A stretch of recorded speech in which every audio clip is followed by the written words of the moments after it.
তাহলে দেখ কি হচ্ছে, তাহলে তাহলে হচ্ছে যে প্রথমে হচ্ছে মুঘল এম্পায়ারের ডিটোরিয়েশন কি করে শুরু হলো। প্রথমে হচ্ছে অরঙ্গজেব মারা গেল। অরঙ্গজেব হচ্ছে last one of the most powerful ruler in India.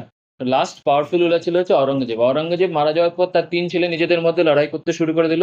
তিন ছেলের মধ্যে একজন ছেলে যার বয়স ছিল 65 বছর, বাহাদুর শাহ। সেই বাহাদুর শাহ হচ্ছে তারপরে হচ্ছে তিন ভাইয়ের মধ্যে লড়াই করে সে উইনার হলো। উইনার হওয়ার পর সে তখন রাজ্যটাকে চালানোর চেষ্টা করলো বাই সামহাউ, মানে মানে কি বলবো, হিন্দুদের হিন্দুদের কিছুটা স্পেসিফাই করার চেষ্টা করলে। হিন্দুরা খুব এগেনস্টে ছিল অরঙ্গজেবের, কারণ হচ্ছে যে প্রচন্ড ফ্যানাটিক ইসলামিক রুল চালু করেছিল। তো স্পেসিফাই করার চেষ্টা করলো, কিন্তু অ্যাডমিনিস্ট্রেশনের লোকেরা ওকে রেজিস্ট করলো যে আপনি সমস্ত কিছু চেঞ্জ করবেন না, কিছু জিনিসপত্র রেখে দিন যাতে আমরা হিন্দুদের উপর রাজত্ব করতে পারি। তবুও কিছু জিনিসপত্র রেখে দিয়েছিল, কিছু জিনিসপত্র তুলে দিয়েছিল। তুলে দেওয়ার পরে তারপরে আস্তে আস্তে আস্তে আস্তে কি হলো, এবার হচ্ছে যে যেহেতু ও নিজে দুর্বল হয়ে গেল, সেই কারণে কি হলো, আস্তে আস্তে অন্যান্য রাজারা যেমনি ধর হরিয়ানার যে বুন্দেলাখণ্ড বলতো সেইখানকার রাজারা, তারপরে যে জাটরা, তারপরে হচ্ছে রাজস্থানের যে রাজপুতরা, সবাই আস্তে আস্তে শক্তিশালী যখন হতে শুরু করলো, আরো কিছু রাজা এতটাই শক্তিশালী হয়ে গেল যে একদম they were they started to fight against the Mughals rulers. তো as a result of that, তখন হচ্ছে কি হলো, তখন হচ্ছে বাহাদুর শাহ কি করলো, they came up with an treaty with other kings. যেমনি এক্সাম্পল কি, চারুমানের সাথে ট্রিটি করতে আরম্ভ করলো। ট্রিটি করে কি করলো যে আমি ঠিক আছে, বান্দা বাহাদুর বলে আরেকটা রাজা ছিল, তার এগেনস্টে আমি লড়াই করতে শুরু করব। কিন্তু বান্দা বাহাদুর সাথে যখন চারুমানের সাথে লড়াই করলো, তার বাইরের রাজার সাথে যখন ট্রিটি করার সময় কি করছে, ওর লোক ও অ্যাডমিনিস্ট্রেশনে এসে বসতে। তো administration is being divided into the two sections of people, those who are from the outside and the Mughals empire, people of the Mughals empires. As a result of that, Mughals empire came to an deterioration. এতটাই deteriorate হয়ে গেল যে আস্তে আস্তে আস্তে আস্তে further যে সমস্ত রাজাগুলো ছিল তারা আরো কমজোরি হয়ে গেল। সেই জন্য কি হচ্ছে দেখ, তারপরে কি হলো, ইন দ্য সিভিল ওয়ার আবার বান্দা বাহাদুর যখন মারা গেল, মানে বাহাদুর শাহ যখন মারা গেল, বাহাদুর শাহ যখন মারা গেল, মানে 65 ঔরঙ্গজেবের পরে বাহাদুর শাহ যখন মারা গেল, তারপরে হচ্ছে one of his able sons, মানে তখন ভাইদের মধ্যে লড়াই চলছে, ওর নিজের ছেলেদের মধ্যেও লড়াই চলছে। তার মধ্যে একজন ছিল যার নাম ছিল যে জাহানদার শাহ। জাহানদার শাহ হচ্ছে আরেকজনের সাপোর্টে, কার সাপোর্টে, জুলফিকার খানের সাপোর্টে। তারপরে হচ্ছে জাহানদার শাহ এসে রাজা হলো, হচ্ছে মুঘল এম্পায়ারের রাজা হলো। কিন্তু যেহেতু যেহেতু একটা জিনিস মনে রাখবি, যে পেছন থেকে সাপোর্ট করছে, মানে যে হচ্ছে অরিজিনাল কিং মেকার, তার সেই সবসময় বেশি থাকে। তার মানে কি, মুঘল এম্পায়ারের উপরে কার কথা বেশি থাকলো, জুলফিকার খানের কথা বেশি চলতে থাকলো। তার মানে হচ্ছে জাহানদার শাহ হচ্ছে টিটুলার কিং বলা হয়। টিটুলার কিং মানে হচ্ছে যাকে রাজা হিসাবে সাজিয়ে রাখা হয়েছে, তাদেরকে টিটুলার কিং বলা হয়। সেই সমস্ত রাজাকে সাজিয়ে রাখার পরে কিন্তু পেছন থেকে চালালো হচ্ছে জুলফিকার খান। জুলফিকার খান হচ্ছে সমস্ত রাজত্ব চালাতে শুরু করলো ওকে সামনে রেখে। এবার হচ্ছে administration was virtually in the hands of the extremely capable of the energetic Zulfiqar Khan. তখন সমস্ত কিছু এই মন্ত্রে বললাম যেটা জুলফিকার খান চালাতে শুরু করলো। এবার হচ্ছে who had became his Wazir. Wazir মানে হচ্ছে সমস্ত কিছু, মানে মন্ত্রী বলতে পারিস। ওয়াজির মানে হচ্ছে একদম হেড মন্ত্রী, একদম মানে আমাদের যেমনি প্রাইম মিনিস্টার নরেন্দ্র মোদীর পরে হোম মিনিস্টার আছে, হোম মিনিস্টার আছে সেকেন্ড ইন কমান্ড মানে হচ্ছে তার মানে ওর উপরে সবথেকে বেশি শক্তিশালী হচ্ছে হোম মিনিস্টার আছে। এবার বলছে যে the hands of the extremely capable of the energetic.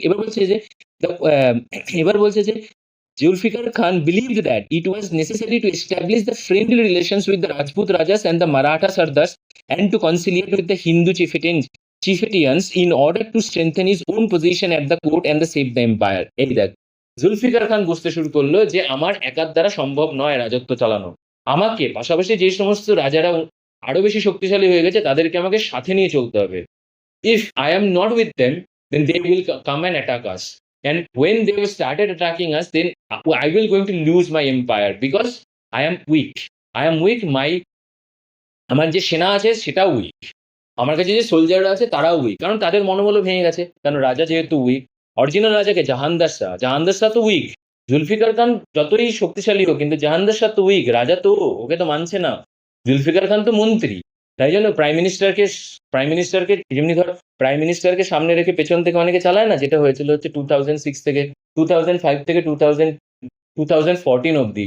যেমনি আমাদের মুখের সামনে কে ছিল, মুখের সামনে ছিল হচ্ছে আমাদের এই যে আমাদের পাঞ্জাবি যে প্রাইম মিনিস্টারটা ছিল তার নাম যেন কি ছিল, কি যেন নাম ছিল, আরে আমাদের ভুলে যাচ্ছি, তার পেছনে থেকে সোনিয়া গান্ধী হচ্ছে চালিয়েছিল। অ্যাকচুয়ালি প্রাইম মিনিস্টারের হাতে একেবারেই ক্ষমতা ছিল না, ক্ষমতা ছিল খুব লিমিটেড ক্ষমতা ছিল। সমস্ত কথাবার্তা সোনিয়া গান্ধী পেছন থেকেই সমস্ত কিছু করতেন। প্রায় 10 বছর পর্যন্ত রাজত্ব করেছিলেন, 2004 থেকে 2014। আমাদের লোকসভার টার্ম হচ্ছে 5 বছর 5 বছর করে হয়, তার মানে 5 বছর 5 বছর 10 বছর ছিলেন হচ্ছে পাওয়ারে।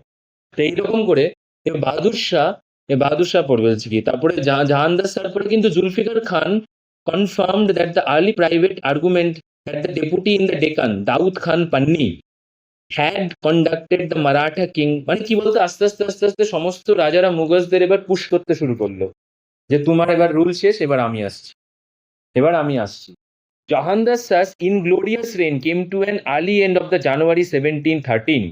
দেখ জাহানদার শাহ কবে এসেছিল, জাহানদার শাহ এসেছিল হচ্ছে মোটামুটি ধর 1712 নাগাদ এসেছিল, এরকম একটা কিছু সময় এসেছিল। বয়স তখন জানি না, এরা সব বয়স্ক ছিল, কারণ অলরেডি বাহাদুর শাহ 65 বছরের ছিল, তার ছেলেরা নিশ্চয়ই 50, কারণ মুসলিম ছিল বলে মুসলিমরা অনেক কম বয়সে বিয়ে করতো, যদি বড় ছেলে হয় তাহলে অনেক বয়স ছিল। এবার আমি এর বয়স কত সেটা আমি জানি না, বয়সটা বেশি ইম্পর্টেন্ট নয়। দ্য ইকোনমিক্স, দ্য কি করে চালিয়েছিল, তার যে অ্যাডমিনিস্ট্রেশন ছিল সেগুলো হচ্ছে ইতিহাসে বেশি ইম্পর্টেন্ট নাম অথবা এজের থেকে। এজ নাম কোনো প্রশ্নে জিজ্ঞেস করে না, এই সমস্ত স্কুলের প্রশ্নে তো ফালতু প্রশ্ন জিজ্ঞেস করে, অনেক সময় বাজে বাজে প্রশ্ন জিজ্ঞেস করে, যেগুলো একেবারেই প্রশ্ন করা উচিত নয়। বয়স জেনে আমি করবোটা কি, হ্যাঁ ইতিহাসে ইন্টারেস্ট থাকলে বয়স জানো। If you do not have the information you can keep the information in yourself. তো জেনে কি করবো, আজকে তো আর জানবো যে 65 বছর বয়স, পরের দিন গিয়ে বলে যাবো। নাম্বার মনে রাখা সব থেকে কঠিন জিনিস, নাম্বার মনে রাখা, that is why you need to listen to the pattern and understand the pattern understand করলে ইতিহাস একদম কোনো, there is a very accurate knowledge, you have to keep the accurate knowledge to keep an understanding the how the ইতিহাস মানে history is going on, কি করে চলছে ইতিহাস, কি করে চলছে, কি করে ডিগ্রেডেশন হচ্ছে, কি করে আপ হচ্ছে, নামছে কি করে, কেউ একজন নামলে কেউ একজন তো উঠবে। এই জিনিসগুলো ভালো করে বোঝা উচিত। ইকোনমিক্স কোথায় গিয়ে লুজ হচ্ছে, কোথায় গিয়ে গেন হচ্ছে, এই জিনিসগুলোকে ভালো করে বোঝা উচিত। তার মানে বলছে জাহানদার শাহ's reign came to an early end of the জানুয়ারি 13, মানে 1713, 1713 খ্রিস্টাব্দে এসে, 1713 খ্রিস্টাব্দে আমার যতদূর মনে পড়ছে, আমার ঠিক মনে পড়ছে না সালটা, সেই সময়তে আমাদের পূর্ব দিকে মানে ইস্টার্ন জোনে, মানে আমাদের দিকটা মানে ওয়েস্ট বেঙ্গল আর বাংলাদেশে, এই সময়তেই মনে হয় ব্রিটিশরা মুঘলদের কাছ থেকে প্রথম ক্ষমতা নিয়েছিল, যে ইস্ট পোর্শনটাকে চালানোর জন্য। সেই সময় সমস্ত অ্যাডমিনিস্ট্রেশনের যত কন্ট্রোল ছিল সমস্ত কিছু নিয়েছে, যতদূর আমার মনে পড়ছে জাহানদার শাহর কাছ থেকেই নিয়েছিল। এবার হচ্ছে জাহানদার শাহ জাহানদার শাহর পরে আসলো হচ্ছে ফারুক সিয়ার, মানে জাহানদার শাহর পরে কে আসলো, ফারুক সিয়ার ফারুক ফারুক সিয়ার আসলো। মুঘল সাম্রাজ্য চলছে দেখ। এবার হচ্ছে দেখ, প্রথমে যে ঔরঙ্গজেব মারা গেল, ঔরঙ্গজেব মারা যাওয়ার পর তার ছেলে হচ্ছে বাহাদুর শাহর পরে জাহানদার শাহকে চালাচ্ছিল হচ্ছে জুলফিকার খান চালাচ্ছিল। জুলফিকার খানের রেঞ্জ চলে গেল, তারপর হচ্ছে ফারুক শিয়ার আসলো। তারপরে Farrukh Siyar owed his victory to the Sayyid brothers who are therefore officer. এবার হচ্ছে ফারুক শিয়ার কাদের উপর রেসপন্সিবল ছিল, যেমনি জাহানদার শাহকে চালাচ্ছিল কে, জুলফিকার খান, ফারুক শিয়ারকে চালাচ্ছিল হচ্ছে দুই ভাই, সাইদ ব্রাদার্স বলা হয়। সাইদ মানে হচ্ছে, এগুলো হচ্ছে মুসলিমদের বিভিন্ন রকমের কাস্ট হয়, আমরা তো জানি মুসলিমদের টোটাল 73খানা কাস্ট হয়, 72টা কাস্ট হয়। ফিরকা, ওদের কাস্ট বলে না, ওদেরকে ফিরকা বলে, 72খানা ফিরকা থাকে ওদের। ওই ফিরকাগুলো হচ্ছে আস্তে আস্তে আস্তে আস্তে মানে ভাগ হয়ে গিয়ে ওপরে আপার কাস্ট লোয়ার কাস্ট। মুসলিমদের মধ্যে এমন আছে, আপার কাস্টের লোকেরা লোয়ার কাস্টের লোকেদের ঘরে জল পর্যন্ত খাবে না। আমরা ওরা যেমনি আমাদেরকে দোষারোপ করে না যে আমরা তো এখন তবু অনেক মিশে গেছি, কিন্তু ওদের ক্ষেত্রে জল এখনো still today they are avoiding their, মানে people those who are living in the lower caste, ওদেরকে পাসমান্দা মুসলিম বলে। পাসমান্দা মুসলিমরা হচ্ছে লোয়ার কাস্ট, আর সাইয়িদরা হচ্ছে আপার কাস্ট। এবার বলছে দুটো সাইয়িদ ব্রাদার্স ছিল, একটা হচ্ছে আব্দুল্লাহ খান, আরেকজন হচ্ছে হুসেন আলী খান। এই দুজন ভাই মিলে এবার মুঘল সাম্রাজ্য চালাতে শুরু করলো, কাকে সামনে রেখে, ফারুক শিয়ারকে সামনে রেখে। তো ফারুক শিয়ার হচ্ছে একদম ক্যাপাবল রুলার ছিল না। তো ফারুক শিয়ারের পরে prolonged struggle of the between the emperor Farooq Shir and his wazir and the Mir Bakshi তখন আস্তে আস্তে আসতে শুরু করলো। পাওয়ারে আসতে শুরু করলো, যে পুশ করতে শুরু করলো। এইবার হচ্ছে যে the financial position of the state deteriorated rapidly as the zamindar and the rebellious elements refused to pay the land revenue. আগেকার দিনে রাজাদের কি করতো? ট্যাক্সেশন ছিল। এখানে ট্যাক্সেশন নিয়েই বলেছে। আগেকার দিনে রাজারা কি করে কামাতো? ট্যাক্স কামাতো। ট্যাক্স কোথার থেকে কামাতো? ট্যাক্স হচ্ছে ল্যান্ড ট্যাক্স থেকে কামাতো। ল্যান্ড ট্যাক্স থেকে কামাতো, আরেকটা হচ্ছে এগ্রিকালচার ট্যাক্স থেকে কামাতো। এগ্রিকালচার ট্যাক্স থেকে কামাতো। এখন কি আছে? এখন যেমনি ডিস্ট্রিক্ট ম্যাজিস্ট্রেট আছে, তারপরে হচ্ছে ডেপুটি ডিস্ট্রিক্ট ম্যাজিস্ট্রেট থাকে, এরা হচ্ছে কি করে? পুরো ডিস্ট্রিক্টটাকে সামলায়। তার নিচে ট্যাক্সেশনের অফিসাররা থাকে। তারপরে হচ্ছে এই যে আমরা ট্যাক্স দিতে যাই না, বাড়ির ট্যাক্স জমা দিতে যাই, জমির ট্যাক্স জমা দিতে দেয়, হ্যাঁ, পর্চা দিয়ে, এই সমস্ত পর্চা দিয়ে আমরা এসব জমা দিতে যাই না, এগুলো হচ্ছে ট্যাক্স কালেকশন সিস্টেম আমাদের। এখনকার ট্যাক্স কালেকশন সিস্টেম হচ্ছে পাবলিক অ্যাডমিনিস্ট্রেশন বলে একটা সাবজেক্ট আছে। ওই সাবজেক্টটা পড়লে বুঝতে পারবে যে আমাদের ট্যাক্স কি করে কালেক্ট হয়। এইবার হচ্ছে যে, তো তখন কি করলো? ল্যান্ড ট্যাক্স আর এগ্রিকালচারাল ট্যাক্স কালেক্ট কারা করতো? কালেক্ট করতে যে জমিনদাররা। জমিনদাররা হচ্ছে কালেক্ট করতে শুরু করলো। এবার জমিনদাররা হচ্ছে এই মুঘল সাম্রাজ্যের এগেনস্টে লড়তে শুরু করলো। কেন লড়তে শুরু করলো? দেখতে পেলো যে রাজারা একেবারেই হচ্ছে ইসে নয়, কি যেন বলে, কেপাবেল নয়, একেবারেই কেপাবেল নয়। সেই কারণে কি করলো? এরা ওর এগেনস্টে গিয়ে লড়াই করতে শুরু করে দিল। মানে রাজাদের এগেনস্টে ছোট ছোট ছোট ছোট জায়গায় বলে যে না, আমি আর ট্যাক্স দেবো না। রাজা কত সামলাবে? রাজা তো এমনিতেই উইক।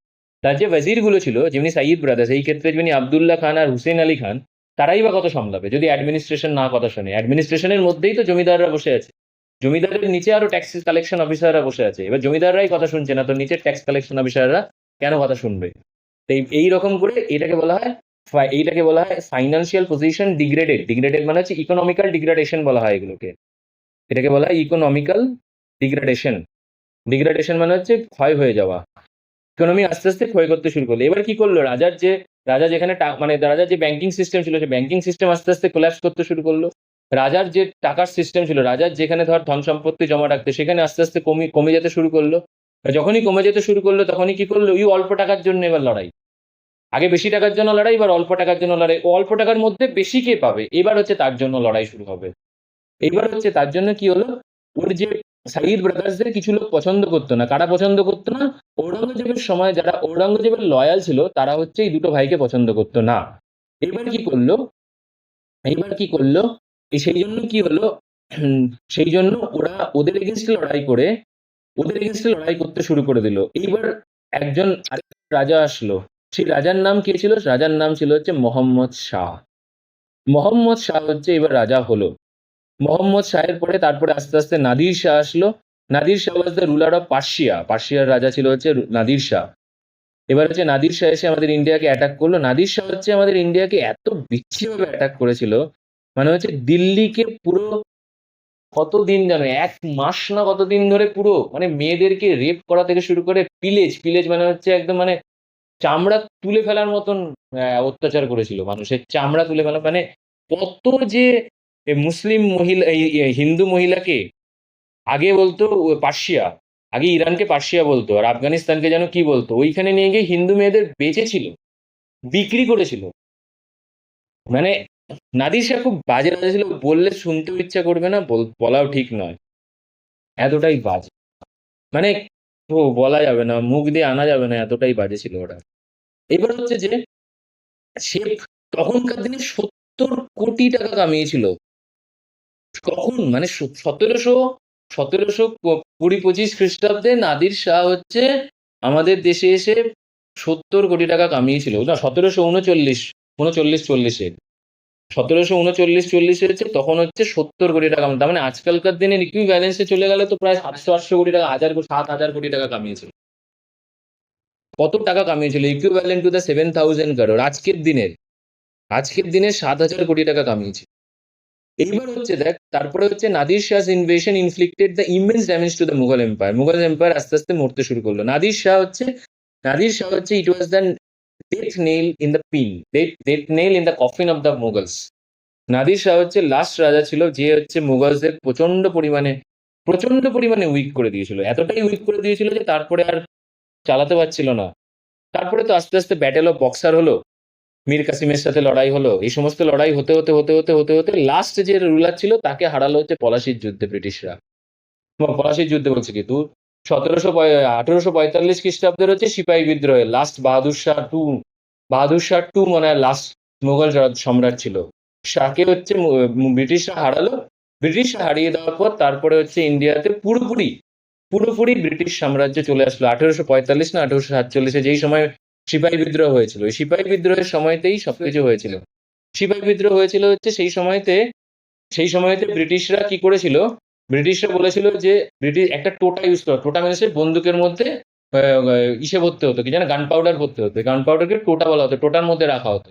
বলছে গান পাউডারের টোটা, যে উপরে যে চামড়াটা ছিল, ওই চামড়াটা বলা হয়েছিল যে গরুর চামড়া আর শূকরের চামড়া দুটো চর্বিকে মিশিয়ে তৈরি করা হয়েছিল। এবার শূকর হচ্ছে হারাম টুয়ার্ডস দ্য ইসলাম। ইসলামের লোকেরা শুকরের মাংস কিছুতেই খায় না, কারণ আড়াই পুছে কাটা যায় না। আরেকটা হচ্ছে আরেকটা হচ্ছে আরেকটা হচ্ছে গরু। গরু হচ্ছে it is the pious animal towards the Hindus. হিন্দুসরা গরুকে একদম ভগবানের মতন পূজা করে। তো এবার ব্রিটিশদের কাছে দুটো দুটো সেনাই ছিল। এবার দুটো সেনার মধ্যে হচ্ছে দুটো সেনাই হচ্ছে বললো যে আমরা লড়াই করব না। তখন ব্রিটিশদের এগেনস্টে লড়তে শুরু করে দিয়েছিল। তখন হচ্ছে মঙ্গল সিং মঙ্গল সিং আমাদের যে ব্যারাকপুর থেকে শুরু হয়েছিল প্রথম সিপাহী বিদ্রোহ, ব্যারাকপুরে দেবী কি যেন বলে ওই ঘাটটার নাম যেন কি, আমি ভুলে যাচ্ছি। মঙ্গল মঙ্গল কি যেন ঘাটটার নাম, ব্যারাকপুরে একটা ঘাট আছে মঙ্গল সিং এর নামে। মঙ্গল সিং না কি ছিল ওর নাম? হ্যাঁ, ওর নামেই ঘাট আছে। ওইখান থেকেই আস্তে আস্তে শুরু হলো হচ্ছে সে কে যেন বলে, আস্তে আস্তে মানে ওই হচ্ছে সিপাহী বিদ্রোহ শুরু করেছিল। ওকে তো মেরে দিয়েছিল, কিন্তু ওকে মেরে দেওয়ার জন্য খুব ব্যাকফায়ার করে গেছিল। সেই জন্য হচ্ছে এবার আস্তে আস্তে শুরু হলো। এইবার দেখ, ইউরোপিয়ান পেনিট্রেশন, ইন্ডিয়াতে ইউরোপ পেনিট্রেট করতে শুরু করলো। পেনিট্রেট মানে কি বলতো? পেনিট্রেট মানে আস্তে আস্তে ইউরোপিয়ানরা ইন্ডিয়াতে ঢুকতে শুরু করলো। এই যে মডার্ন, এটাকে বলা হয় এই মুঘল অব্দি বলা হয় হচ্ছে মিডিয়েভাল হিস্ট্রি।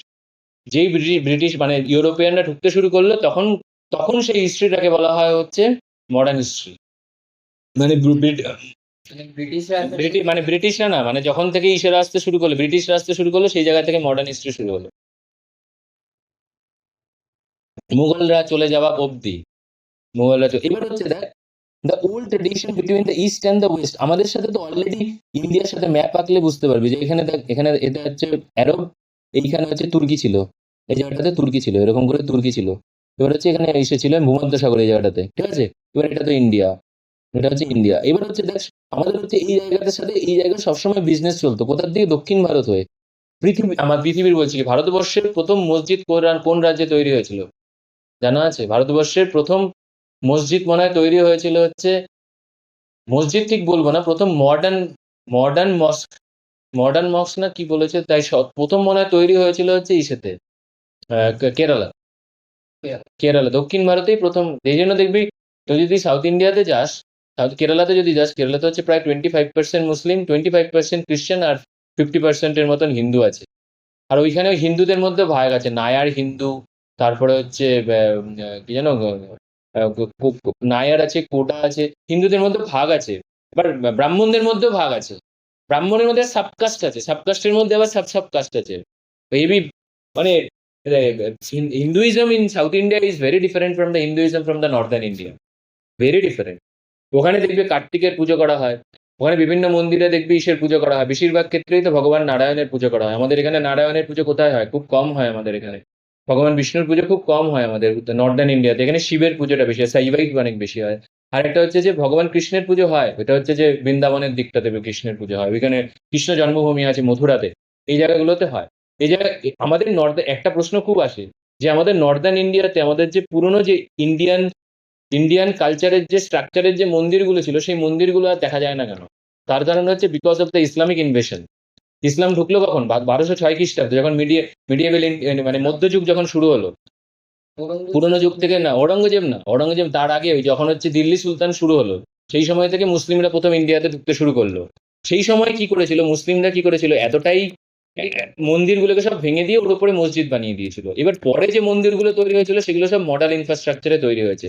সেই জন্য আমাদের যত পুরনো মন্দির আছে, একটা মন্দিরও নর্দার্ন ইন্ডিয়াতে তুই দেখতে পাবি না। যত মসজিদ দেখতে হবে, যদি মসজিদগুলোকে ভাঙিস, তাহলে মসজিদগুলোর দেওয়ালগুলো সব হচ্ছে হিন্দু মন্দিরের দেওয়াল সব। দেখবি কাশী বিশ্বনাথ যে অরিজিনাল যে মন্দিরটা, যেটা জ্ঞানবাপী মসজিদ বলে, যেটা ওটা হচ্ছে অরিজিনাল হিন্দু বিশ্বনাথের মন্দির ছিল হচ্ছে ওটা।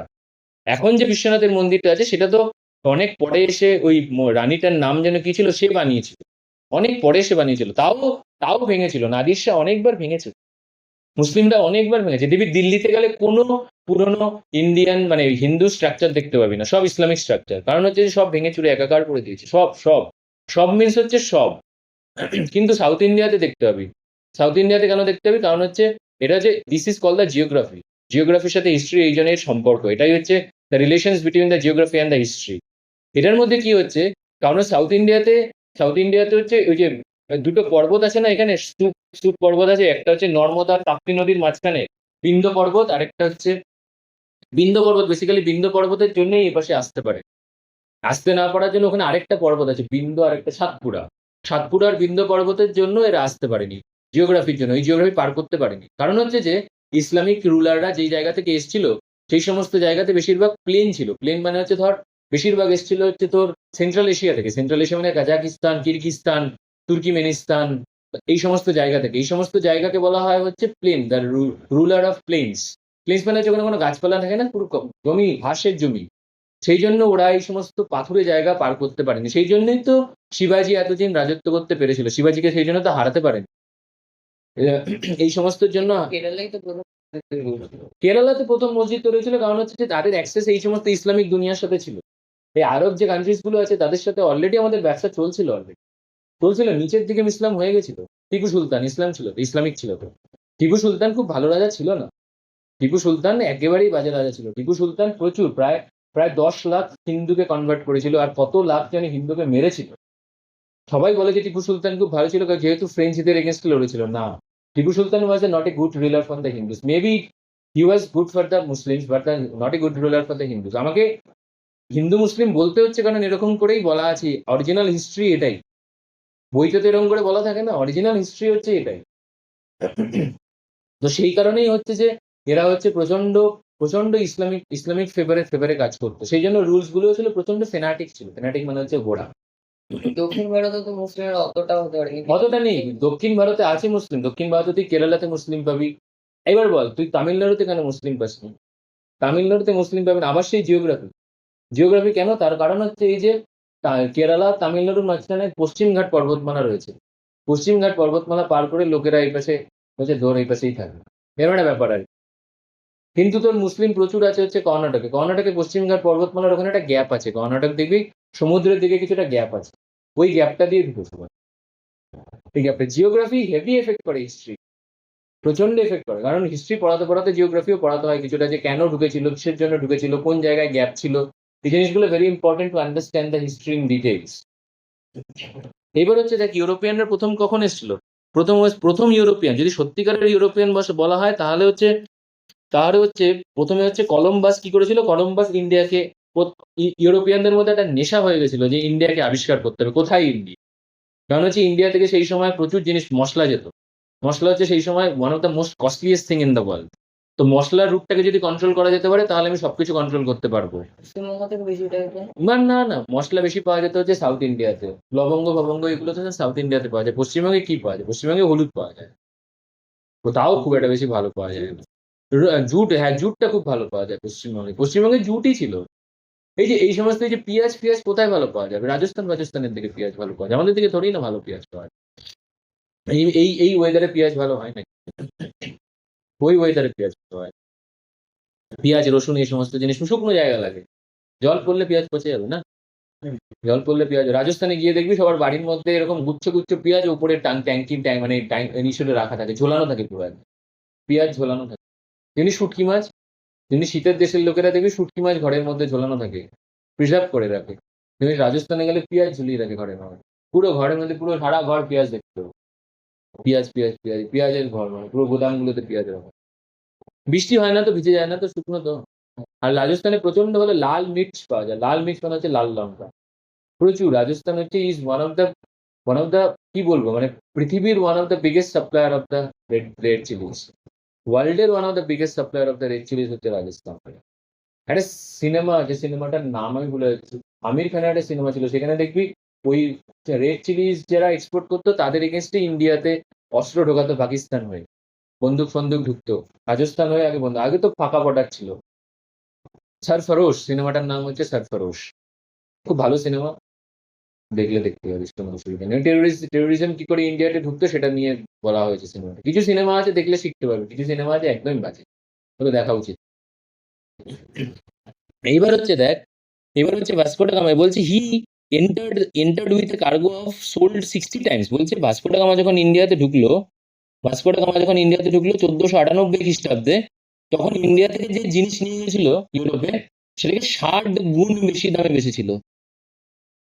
60 গুণ বেশি দামে বেচেছিল, মানে যেই দামে কিনেছিল তার 60 গুণ বেশি দামে বেচেছে। সাপোজ ধর ইন্ডিয়াতে একটা ধর মশলার প্যাকেট কিনেছে 60 টাকা দিয়ে, ইউরোপে গিয়ে বিক্রি করেছে 3600 টাকা দিয়ে। কি হয়? 3600 টাকা দিয়ে বিক্রি করেছে। ধর এক প্যাকেট, ধর একটা শাড়ির দাম ধর 10 টাকা ছিল, তাহলে সেটাকে গিয়ে ওখানে গিয়ে বিক্রি করেছে 600 টাকায় বিক্রি করেছে। তাহলে বুঝতে পারছিস কত লাভ করেছিল। সেই জন্যই তো লোভ হয়ে গেছিল যে ইন্ডিয়াতে প্রচুর এমন কিছু জিনিসপত্র পাওয়া যায় যেগুলো ইউরোপে এসে বিক্রি করলে প্রচুর দাম পাওয়া যাবে। সেই জন্য হচ্ছে he returned with the cargo and sold the 60 times, 60 time the cost of the voyage. This and the other navigation discoveries the open the new chapter in the history. বলছে যে যখন ভাস্কো ডা গামা ইন্ডিয়াতে চলে গেল, তখন তো আবিষ্কার হয়ে গেল যে কি করে ইন্ডিয়াতে যাওয়া যায়।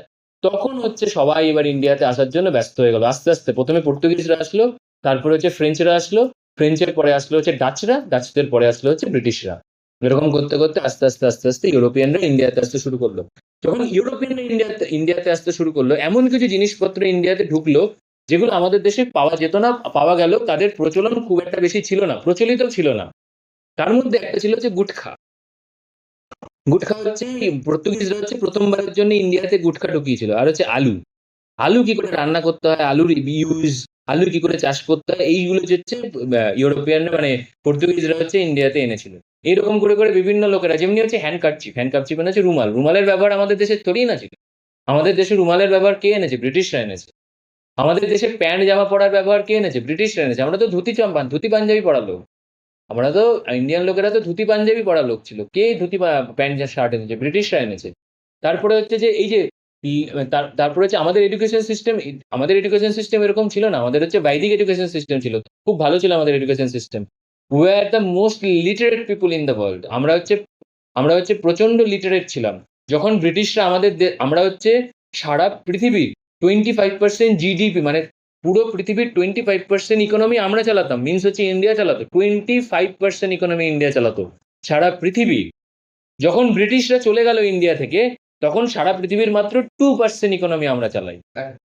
এখন কত হবে? এখন 3-4% চালাই, মাত্র 2%-2%-এর থেকেও মানে কম হয়ে গেছিল। 1%, 25% মনে হয় চালাতাম আমরা যখন ব্রিটিশরা চলে গেল। এত প্ল্যান্ডারিং করেছিল, প্ল্যান্ডারিং মানে হচ্ছে লুট করেছিল, এত লুট করেছিল ব্রিটিশরা ভরে ভরে লুটে নিয়ে গেছিল আমাদের দেশের জিনিসপত্র, সমস্ত মন্দির লুটে নিয়েছে, সিস্টেমেটিক্যালি লুটেছিল। যেমনি নাদির শাহের লোকজনকে খুন করে লুটেছিল, ওরা হয়তো খুন করেনি, কিন্তু সিস্টেমেটিক্যালি লুটে নিয়ে চলে গেছিল। সিস্টেমটা ছিল হচ্ছে ওই যে অ্যাডমিনিস্ট্রেটিভ সিস্টেম, ভেতর দিয়ে বলে না যে কি যেন বলে, সুচ হয়ে ঢোকো ফাল হয়ে বেরো, এরকম একটা কথা ছিল না? ওরা হচ্ছে ওই টাইপের কনসেপ্টে কাজে লাগিয়েছিল। ওরা হচ্ছে প্রথম কনসেপ্ট এনেছিল যে কি করে হিন্দু আর মুসলিমদের মধ্যে মারামারি লাগানো যায়। তার প্রথম অ্যাপ্লাই করেছিল হচ্ছে বঙ্গভঙ্গ। বঙ্গভঙ্গ মানে হচ্ছে আমাদের পুরো বাংলাকে দুটো ভাগ করেছিল, একটা হচ্ছে পশ্চিমবঙ্গ আর একটা হচ্ছে পূর্ববঙ্গ। তখন পূর্ববঙ্গ মানে হচ্ছে আজকের দিনে যে বাংলাদেশ ছিল। দেশ যখন স্বাধীন হলো তখন এটা পূর্ব পাকিস্তান হয়ে গেল। দেশ স্বাধীনতার আগে পূর্ববঙ্গ ছিল, এখন বাংলাদেশ হয়ে গেছে। 1971-এর পরে বাংলাদেশ হয়ে গেছে। তো এইরকম ভাবে হচ্ছে আমাদের ইসে হলো, কে যেন বলে, এইরকম ভাবে আমাদের ভাগ করতে শুরু করে দিয়েছিল ব্রিটিশরা। ব্রিটিশরা হচ্ছে আমাদের খুব বাজেভাবে ট্রিট করেছিল ব্রিটিশরা। এবার হচ্ছে যে ব্রিটিশরা যখন লাস্টে যখন ব্রিটিশরা আসলো, এবার হচ্ছে ফ্রেঞ্চরা যখন আসলো, ফ্রেঞ্চদের নেতা কে ছিল? ফ্রেঞ্চদের নেতা ছিল হচ্ছে, ফ্রেঞ্চদের না, পর্তুগিজরা আবার এবার আস্তে আস্তে শুরু করে দিল। পর্তুগিজরা তখন 1510 খ্রিস্টাব্দে 1510 খ্রিস্টাব্দে একজন ওদের লিডারকে পাঠিয়েছিল, যার নাম ছিল একটা ভাইসরয়কে পাঠিয়েছিল। পর্তুগিজরাও ভাইসরয় পাঠিয়েছিল, একজন ভাইসরয়ের নাম ছিল, তার নাম ছিল হচ্ছে আলফানসো ডি আলবাক্রুক। তাকে গোয়াতে পাঠিয়েছিল। সেই জন্য দেখবি গোয়াতে বেশিরভাগ লোক হচ্ছে ক্রিশ্চিয়ানিটির প্রচন্ড এফেক্ট আছে। কারণ হচ্ছে ফোর্স কনভার্সন করে, জোর করে কনভার্ট করা হয়েছিল হিন্দু ধর্ম থেকে খ্রিস্টান ধর্মে, কনভার্ট করা হয়েছিল হচ্ছে গোয়াতে। 1510 খ্রিস্টাব্দে এই লোকটা এসেছিল, যার নাম ছিল হচ্ছে আলফানসো দিকে একটা আমের নাম আছে, আলফানসো ডি আলবাক্রুক। এর নামেই হচ্ছে আমের নাম এসছে। হ্যাঁ, আলফানসো আম হচ্ছে এদের নাম, আলফানসো ডি আলবাক্রুক এসেছিল। গোয়াতে এসেছিল, প্রথমবারের জন্য গোয়াতে এসেছিল ভাইসরয় হিসেবে। প্রথম পর্তুগিজদের ভাইসরয় ছিল হচ্ছে আলফান্সো ডি আলবাকু। ভাইসরয় ছিল হচ্ছে আলফান্সো ডি আলবাকু। এইবার কি করলো, তারা আবার আস্তে আস্তে ডমিনেট করতে শুরু করে দিল। এবার যখন ইন্ডিয়াতে আসলো তখন আস্তে আস্তে ওরা ভাবলো যে আমি এবার মালয়েশিয়াতে গিয়ে আরম্ভ করবো। এবার হচ্ছে ইন্দোনেশিয়াতে চলে যাব, কারণ ইন্দোনেশিয়া মালয়েশিয়াতেও প্রচুর পাওয়া যেত, মশলা পাওয়া যেত, মানে ইন্দোনেশিয়া মালয়েশিয়াতে এখন পাম তেল প্রচুর পাওয়া যায়, তখনও মনে হয় পাম তেল প্রচুর পাওয়া যেত। তারপর বিভিন্ন রকমের মশলা, গরম জায়গায় মশলা ভালো হয়, কফি ফফি এই সমস্ত জিনিস পাওয়া যেত। কফি, চা হচ্ছে আবার উঁচু জায়গাতে বেশি ভালো পাওয়া যায়, সেই জন্য তুমি দার্জিলিং এর চা বিখ্যাত। ব্রিটিশরা চায়ের জন্য বিখ্যাত, তুই এখনো গেলে, ব্রিটেনে গেলে এখনো তুই বিভিন্ন রকমের চা পাবি, বিভিন্ন রকমের। ব্রিটিশরা চা খায় বলে বিভিন্ন রকমের চা পাবি, বিভিন্ন রকমের চা পাবি। তুই কোথাও কেনিয়া থেকে নিয়ে এসছে ওরা চা, কোথাও আমাদের ইন্ডিয়ার বিভিন্ন জায়গা থেকে নিয়ে গেছে। সাউথ ইন্ডিয়ার চা এক রকমের টেস্ট হয়, নর্থের চা এক রকমের টেস্ট হয়, আসামের চা এক রকমের টেস্ট হয়, বিভিন্ন জায়গার চা বিভিন্ন রকমের টেস্টের হয়। কিন্তু যদি তুই ইসেতে চলে যাস, কি যেন বলে, তুই যদি পর্তুগালে যদি কোনোদিন চলে যাস, পর্তুগালে চলে গেলে বিভিন্ন রকমের মশলার টেস্ট পাবি। এবার বিভিন্ন রকমের মশলার টেস্ট পাবি, ওরা মাছ ফাছ খায় তো প্রচুর, কারণ সমুদ্রের পাড়ের দেশ, সেই জন্য বিভিন্ন রকমের টেস্টের মশলা পাবি ওদের দেশে গেলে। এইরকম বিভিন্ন রকমের জিনিসপত্র পাবি। ব্রিটেনে গেলে একরকম পাবি, ফ্রান্সে গেলে আবার আরেক রকম পাবি। ফ্রেঞ্চরা হচ্ছে প্রচন্ড ইগোয়েস্টিক লোক হয়, because they are the one of the most good looking people in the world. French মেয়েদের বলা হয় one of the best looking girls in the world. সেই জন্য ফ্রেঞ্চদের প্রচন্ড ইগো থাকে। ফ্রেঞ্চরা অন্যদেরকে নিজেদের মধ্যে জায়গা দিতে চায় না। সেই জন্য ফ্রেঞ্চরা আসলো যখন, তখন ইন্ডিয়াতে খুব ইস্যু হয়েছিল, ঝামেলা হয়েছিল ইন্ডিয়াতে। তো খুব একটা বেশি ঝামেলা হয়নি, তবুও কেটে গেছিল ঝামেলাটা। তাই জন্যই তো টিপু সুলতানের সাথে প্রচন্ড ঝগড়া হয়েছিল না ফ্রেঞ্চদের ঝগড়া হয়েছিল কর্ণাটকে। টিপু সুলতান কর্ণাটকের ওই একটা জায়গার রাজা ছিল। এবার হচ্ছে তারপরে হচ্ছে আস্তে আস্তে ইংলিশ আর ডাচরা আসতে শুরু করে দিল। ডাচ মানে হচ্ছে নেদারল্যান্ডের লোকেদের ডাচ বলে, এইবার হচ্ছে তারপরে বলছি growth of the east India company. এটা খুব ইম্পর্টেন্ট। ইস্ট ইন্ডিয়া কোম্পানি কি করে ইন্ডিয়াতে বাড়তে শুরু করলো, কারণ ইস্ট ইন্ডিয়া কোম্পানির ইতিহাস যদি ঠিক করে পড়তে পারিস, তাহলে হচ্ছে তোর 1600 খ্রিস্টাব্দ থেকে 1714 খ্রিস্টাব্দ, এই সময়তে ওরা আস্তে আস্তে ইন্ডিয়ার ইকোনমির মধ্যে ঢুকলো, ইন্ডিয়ার ইকোনমিতে ঢুকতে শুরু করলো। যখন ওরা ব্রিটিশ শাসন করলো, ওরা তখন এসে 1565 খ্রিস্টাব্দে 1565 ওরা কি করতে বলতো, একটা রাজাকে বলতো যে তুমি গিয়ে ওই রাজাকে মারো, আমি তোমাকে হেল্প করবো। পরে গিয়ে বলতো যে না, এবার তোমার রাজ্য আমার, যেহেতু আমি তোমাকে টাকা দিয়েছি, এই টাকার সুদ দাও। এবার সুদ দিতে পারতো না, তারপরে ওই রাজ্য দখল করে। ব্রিটিশরা খুব চালাক ছিল। ওই রাত সেনা রেখে দিত। হ্যাঁ, সেনা রেখে দিত, সেনাদেরকে নিজেদের কাছে রেখে দিত, সেনার কন্ট্রোলটা নিজেদের কাছে রেখে দিত। আর বাকিদের বলতো যে তুমি লড়াই করতে যাও, লড়াই করে ধর ওকে ধর হারিয়ে দিত, হারিয়ে দেওয়ার পর বলতো যে তোমার রাজ্য এবার আমার। কারণ হচ্ছে যে আমি হচ্ছে লিডার। কারণ সেনার যারা লিডার থাকে তাদেরকে যদি বলে যে তুমি শুধু আমার প্রতি লয়ালিটি রাখবে, তাহলে সেনারা সবসময় ওর প্রতি লয়ালিটি থাকে, রাজার প্রতি লয়ালিটি কমে যায়। কারণ সেনা সবসময় সেনাপতির সাথে থাকে, তা সেনাপতি ব্রিটিশ কাউকে রাখতো। সেই জন্য তো বুন্দেলখণ্ডে ওই যে বিভিন্ন বিভিন্ন আমাদের ছোট ছোট ছোট ছোট, সেই জন্যই তো ইন্ডিয়াকে টোটাল 649টা ভাগে ভাগ করেছিল ওরা। 649 যখন আমাদের ব্রিটিশরা যখন চলে গেল, তখন হচ্ছে বলে প্রিন্সিপলি স্টেট বলা হতো। প্রিন্সিপলি স্টেট মানে হচ্ছে 649টা রাজা ছিল, প্রত্যেকটা ছোট ছোট রাজা ছিল, তাদেরকে প্রোটেকশন দিতে হচ্ছে ব্রিটিশরা। ওটা ইচ্ছে করেই করেছিল, যাতে ইন্ডিয়ার অ্যামালগেশন মধ্যে ইউনাইটেড হতে প্রবলেম হয়। এক জায়গায় হতে হ্যাঁ ভাগাভাগি করেছিল, প্রিন্সিপলি স্টেট বলতো। এবার প্রিন্সিপলি স্টেটের মধ্যে কিছু প্রিন্সিপলি স্টেটের মধ্যে হিন্দু মেজরিটি পিপুল ছিল, আর রাজা ছিল হচ্ছে মুসলিম, যেমনি হায়দ্রাবাদে হচ্ছে রাজা মুসলিম ছিল, হিন্দু মেজরিটি ছিল। তারপর হচ্ছে জুনাগড়ের রাজা ছিল মুসলিম, আর মানুষরা ছিল হচ্ছে হিন্দু। সেই জন্য হচ্ছে যখন ইন্ডিয়া যখন ভাগ হয়ে গেল, তখন হচ্ছে পাকিস্তানি ইনফ্লুয়েন্স হচ্ছে খুব বেশি ছিল এই সমস্ত রাজাগুলোর উপর। তারপর তো সর্দার বল্লভভাই প্যাটেল এরকম করে সবাইকে ইউনাইটেড করেছিল, মানে প্রায় কয়েক বছরের মধ্যে ইউনাইটেড করে দিয়েছিল সর্দার বল্লভভাই প্যাটেল। ইউনাইটেড তো করতে হবে, নাহলে ইন্ডিয়া কি করে টিকে থাকবে। সেই জন্যই তো ব্রিটিশরা ভেবেছিল যে ইন্ডিয়া ভেঙে টুকরো টুকরো হয়ে যাবে, কিন্তু ভেঙে টুকরো টুকরো হয়নি, because of Sardar Vallabhbhai Patel, not because of the Jawaharlal Nehru, because of Sardar Vallabhbhai Patel অনেক কম সময়ের জন্য ইন্ডিয়াতে বেঁচেছিলেন, মানে স্বাধীনতার পরে 1952-তে মনে হয় উনি মারা যান, 4-5 বছর বেঁচেছিলেন। এডুকেশন সিস্টেমটাকে তো পুরো ধ্বংস করে দিয়েছিল, পুরো একদম। আমাদের যে বেসিক এডুকেশন সিস্টেম ছিল সেটাকে তো পুরো ধ্বংস করে দিয়েছিল। আর কিছু এডুকেশন সিস্টেম কিরকম ছিল, এডুকেশন সিস্টেমের মধ্যে শুধুমাত্র যারা ওদের হয়ে কাজ করবে, আর ওদের ছেলে মেয়েদেরই শুধুমাত্র এডুকেশন সিস্টেমটা লিমিটেড, লিমিটেড এডুকেশন সিস্টেম ছিল। যারা ধর তখনও তো ডিস্ট্রিক্ট ম্যাজিস্ট্রেট ছিল, কিন্তু ডিস্ট্রিক্ট ম্যাজিস্ট্রেটের পোস্টে ইন্ডিয়ানদের উঠতে দিত না। আর পড়ার জন্য তোকে ব্রিটেনে যেতে হতো। আর ব্রিটেনে গেলে তো ধর্মচ্যুত হয়ে যেতিস। কালাপানি বলা হতো ব্রিটেন। কালাপানি মানে হচ্ছে সমুদ্রের জল যেহেতু কালো কালো দেখতে লাগে, সেই জন্য কালাপানি বলা হতো। কালাপানি পার হয়ে ব্রিটেনে যেতে হতো। সেই জন্য ধর্মভ্রষ্ট হয়ে যেত, সেই জন্য কেউ যেত না।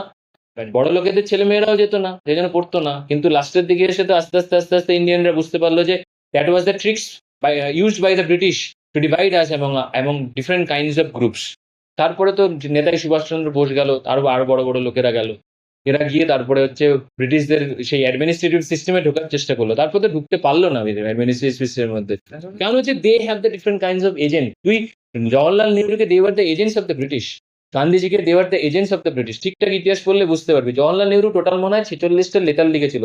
Letters of the Jawaharlal Nehru পড়লে বুঝতে পারবি যে how much he was leaned toward the British.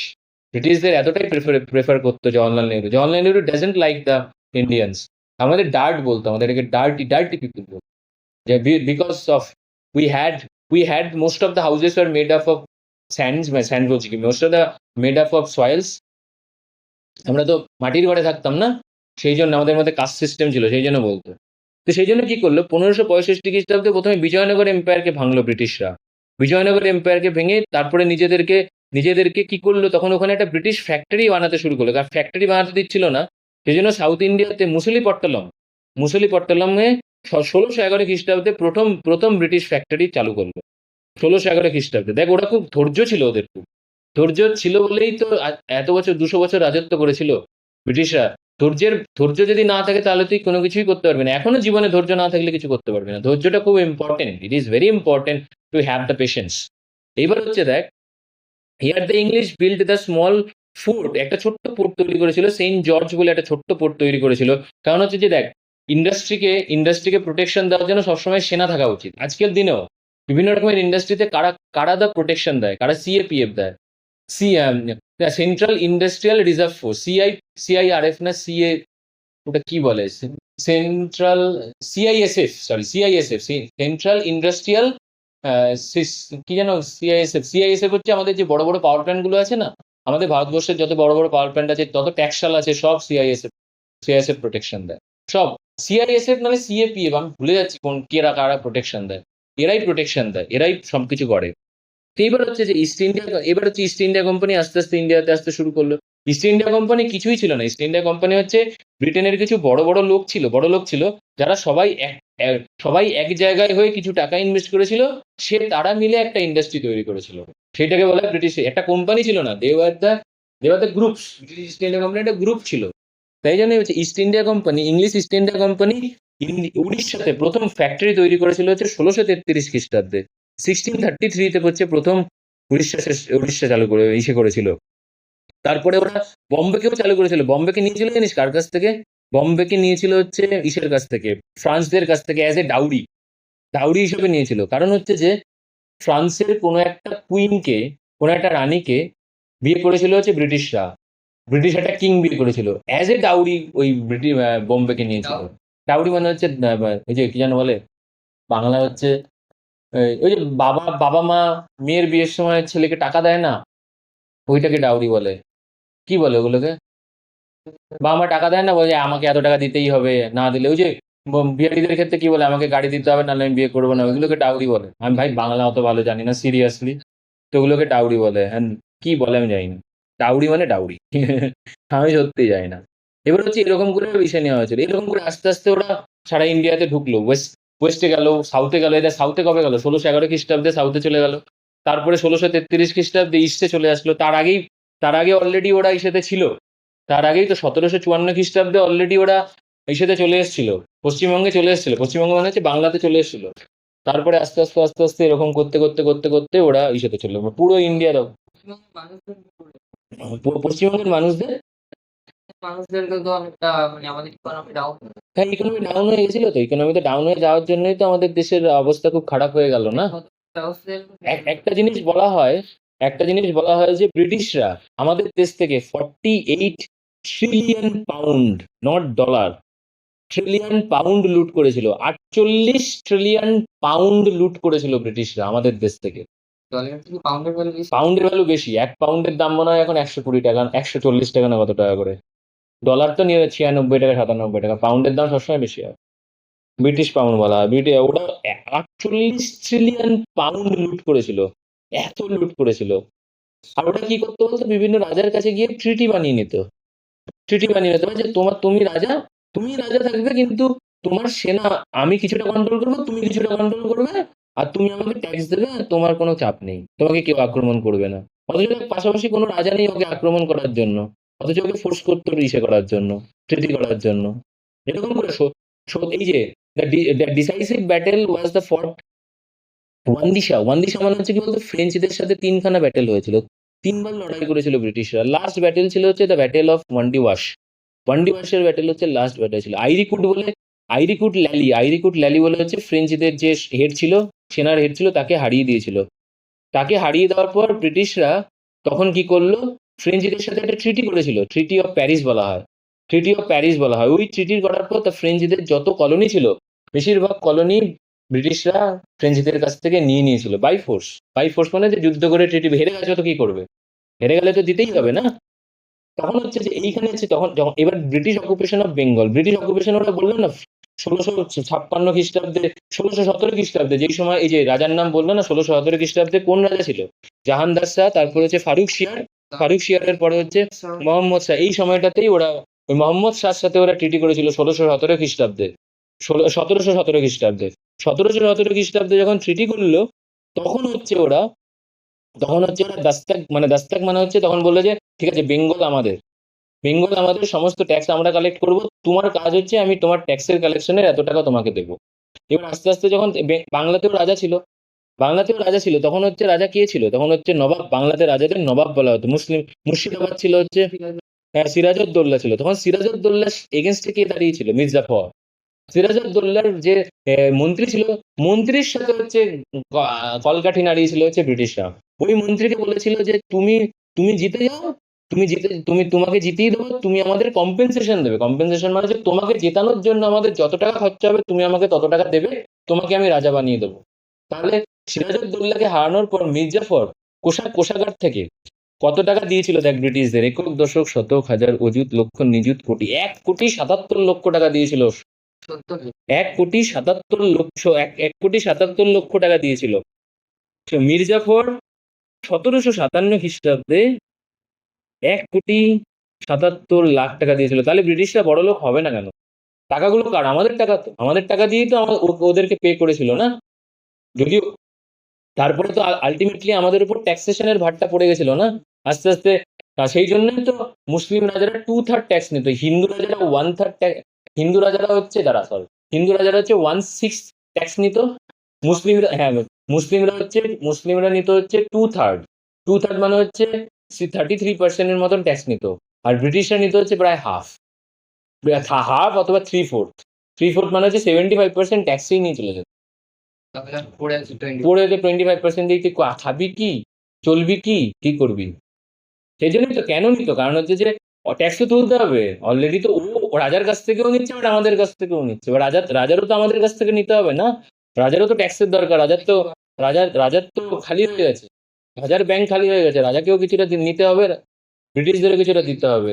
সেই জন্য হচ্ছে তো সেই সময় ট্যাক্সেশন সিস্টেমের হচ্ছে প্রচন্ড, সেই জন্য ইন্ডিয়া প্রচন্ড গরিব হয়ে যাচ্ছিল আস্তে আস্তে, আমাদের ইকোনমি ধ্বংস হয়ে যাচ্ছিল। আমার কাছে যদি টাকা না থাকে তাহলে আমি খরচা করবো কি করে? আমি যদি খরচা করতে না পারি তাহলে আমি কিনবো কি করে? যদি আমি কিনতে না পারি তাহলে আমার দোকানটা চলবে কি করে? এবার বোঝ ইকোনমি দেখ কি করে নষ্ট হচ্ছে। প্রথমে আমি কম্পেনসেশন দিচ্ছি, কম্পেনসেশন দেওয়ার জন্য আমাকে ট্যাক্স বাড়াতে হচ্ছে, ট্যাক্স বাড়ানোর জন্য ব্রিটিশরাও ট্যাক্স নিচ্ছে বা রাজাও ট্যাক্স নিচ্ছে। আমার কাছ থেকে 75% চলে গেল, আমি 25% বেচে, ধর আমি 100% বেচে 100 টাকা পেঁচাম, 75 টাকা আমি ট্যাক্স দিয়ে দিলাম। 25 টাকার মধ্যে আমি কি খাবো? ধর আমাকে 10 টাকা করে মাসে জমা, 15 টাকায় আমাকে সারা মাস চলতে হবে। তাহলে আমি দোকানে গিয়ে খাবো কি? তার দোকানদারগুলো গরিব হয়ে যাচ্ছে, দোকানদারগুলোর তো দোকান চলছিল না না। সেই জন্য হচ্ছে যে বাজার চলছিল না ঠিক করে। সেই জন্যই তো যখন ইকোনমি খারাপ হয়ে যায় তখনই হচ্ছে কোনো দেশের মধ্যে গৃহযুদ্ধ শুরু হয়। সেই জন্যই তো আস্তে আস্তে গৃহযুদ্ধের দিকে গেছিল। সিপাহী বিদ্রোহ তো এই কারণেই হয়েছিল, এগুলোকে গৃহযুদ্ধ বলা, সিভিল ওয়ার বলা হয়, ইংরেজিতে সিভিল ওয়ার বলা। কত রায়তবাড়ি ব্যবস্থা, হ্যাঁ বইতে লেখা রায়তবাড়ি বন্দোবস্ত। হ্যাঁ, রায়তওয়ারি ব্যবস্থা, এই সমস্ত ব্যবস্থাগুলো চালু করেছিল। বইতে তো ফালতু লেখা, বইতে তো এই জন্য কি করতে হয়, এই জন্য কি বলতো পরপর পরপর যেতে হয়, কোন রাজা ছিল, কাকে কি করেছিল, কোন সময়তে কি করেছিল, একটা লিস্ট তৈরি করতে হয়। লিস্ট তৈরি করে তারপরে বানাতে হয়। ঠিক আছে? আমার পরের দিন বলবো। আচ্ছা।